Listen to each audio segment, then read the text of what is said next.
আসসালামু আলাইকুম।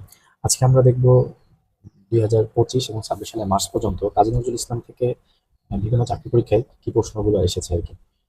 তো চলুন শুরু করা যাক। জাতীয় কবি কাজী নজরুল ইসলামের জন্মস্থান কোন জেলায়? বর্ধমান। বাংলাদেশের জাতীয় কবি কে? কাজী নজরুল ইসলাম।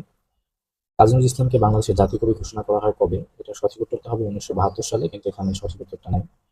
কাজী নজরুল ইসলামকে কত সালে বাংলাদেশ সরকার একুশে পদক প্রদান করেন? এটা হচ্ছে ১৯৭৬ সালে। বিদ্রোহী কবি কে? কাজী নজরুল ইসলাম। ভারত সরকার কাকে পদ্মভূষণ উপাধিতে ভূষিত করেন? এটা উত্তর হচ্ছে কাজী নজরুল ইসলাম। কাজী নজরুল ইসলামের সাহিত্য জীবনের সূচনা ঘটে লেটো দলে। ঢাকা বিশ্ববিদ্যালয়ের কবি কাজী নজরুল ইসলামকে ডক্টরেট ডিগ্রি প্রদান করে ১৯৭৪ সালে। কাজী নজরুল ইসলামের লেখা গ্রন্থগুলোর মধ্যে কোনটি উপন্যাস? এটা হবে হচ্ছে কুহেলিকা। কাজী নজরুল ইসলামের উপন্যাস কোনটি? এটা হবে মৃত্যুক্ষুধা। কাজী নজরুল ইসলামের কোন